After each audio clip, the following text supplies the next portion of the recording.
Initialement, j'avais prévu de vous parler du film Superman de James Gunn aujourd'hui, mais les plans ont changé. Rassurez-vous, on en parlera bel et bien dans une prochaine vidéo. Pourquoi Superman saigne-t-il dans la bande-annonce? Je vois pas mal de gens se poser cette question, et vous inquiétez pas, on va y répondre sur cette chaîne. Aujourd'hui, le personnage qui nous intéresse est un petit peu plus... fourni en garniture verte. Voilà, c'est une belle manière de le dire, fourni en feuillage. Ouais, bon, ça commence à devenir bizarre. Swamp Thing, la créature du marais. J'ai envie qu'on en parle parce qu'on a eu quelques petites révélations et je me suis dit que c'était le moment de faire un point sur ce personnage et sur ce film dans le DCU de James Gunn et Peter Safran. Avant qu'on rentre dans le vif du sujet, je vous invite bien évidemment à vous abonner à cette chaîne, à laisser un pouce et à activer la cloche pour ne manquer aucune des prochaines sorties à venir sur la chaîne. Et vous pouvez également me dire dans les commentaires si vous avez regardé ou non la série Swamp Thing. Swamp Thing, c'est un personnage qui est juste tout bonnement ultra intéressant. Ultra intéressant. Il a un des meilleurs runs de comics, qui est le run d'Alan Moore. Et du coup, il y a réellement quelque chose à exploiter avec ce personnage, c'est indéniable. Initialement, on l'a appris, vous savez que dans Creature Commandos, il y a une scène dans laquelle nous voyons plusieurs personnages, la Trinité mise en avant et des personnages un peu plus en arrière, comme par exemple Judo Master, Vigilante, il y avait qui? Il y avait Starfire, on a même appris que Wally West était présent sur cette image. Néanmoins, selon un concept art qui a fuité ou qui a été dévoilé, je ne sais pas, j'ai pas regardé en détail, Swamp Thing devait apparaître aux côtés de Judo Master et Vigilante. Il a donc été volontairement retiré. Aïe. Aïe, aïe, aïe, aïe, aïe. Non, c'est pas bon signe. Mais, il faut pas le voir non plus trop négativement. C'est pas bon signe dans le sens où cela signifie très probablement que le film ne va pas arriver avant très longtemps. Après tout, ce qu'on sait pour l'instant de ce film, c'est qu'il est réalisé par James Mangold. James Mangold, connu pour avoir réalisé par exemple Logan, ne va pas réaliser tout de suite le film pour la simple et bonne raison qu'il a d'autres projets avant ça. On sait qu'il va très probablement s'occuper de son film Star Wars, sur l'origine des Jedi, avant de s'occuper du film Swamp Thing. Et quand on lui pose la question, il est très évasif. Donc à mon avis, ça n'est pas du tout une priorité pour DC Studios. Mais je pense qu'il y a une explication derrière cela. Comme dit, on peut un peu voir le design de Swamp Thing. Bon, c'est un design un peu classique pour un Swamp Thing, et c'est exactement ce dont on a besoin.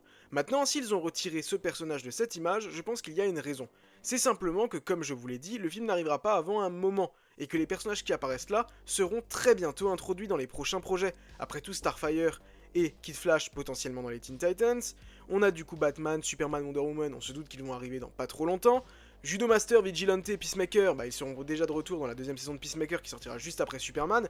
Donc pour le coup, c'est des personnages qui vont arriver très rapidement. Maintenant, Swamp Thing, comme dit, je pense qu'il arrivera un peu plus tard pour la simple et bonne raison que le premier chapitre s'appelle Gods and Monsters. Alors oui, en soi, Swamp Thing pourrait se rapporter à ces deux catégories, Dieu, monstre. Et dans le chapitre 2, j'ai bon espoir et j'ai tendance à penser que le chapitre 2 se concentrera sur l'aspect magique de DC.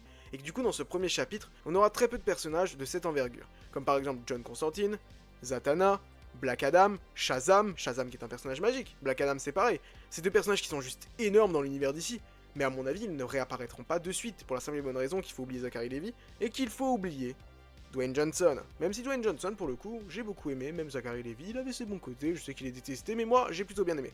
Mais en tout cas, on va avoir un recast de ces personnages, mais ils apparaîtront je pense plus tard dans le DCU. Et Swamp Thing pourrait arriver tout à la fin du chapitre 1, pour justement faire une bonne transition en disant regardez, il y a un petit côté mystique magique, on pourrait peut-être même espérer l'apparition d'un ou deux personnages mystiques en plus, membres de la Justice League Dark.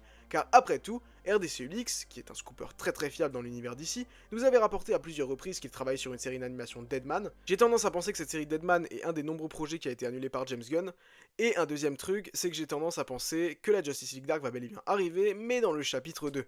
Mais qu'à mon avis, on pourrait avoir dans Swamp Thing, comme dit, quelques personnages qui pourraient être introduits, comme John Constantine ou Zatanna, histoire de faire par exemple le pont entre le chapitre 1 et le chapitre 2.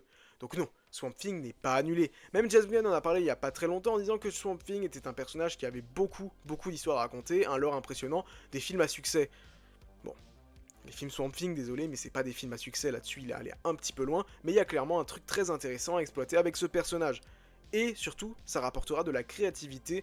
Même en termes de réalisation, ça peut apporter quelque chose de très intéressant. Combiné à par exemple une Poison Ivy qui pourrait arriver à un autre moment, clairement, il y a un vrai truc à faire avec ce personnage. Maintenant, encore une fois, ce choix de l'avoir enlevé, c'est tout simplement pour, à mon avis, ne pas faire de fausses promesses. Ce personnage arrivera bel et bien, mais pas tout de suite, pas dans les 4-5 prochaines années. Si on suppose qu'il y a un plan de 10 ans, de chapitres, on peut partir du principe que très probablement, on va couper en deux. 5 ans, 5 ans. Je pense qu'il arrivera dans 5 ans. Voilà.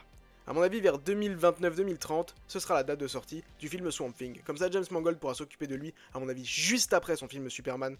juste après son film Star Wars qui à mon avis va bientôt rentrer en tournage, et comme ça les choses seront claires et concises.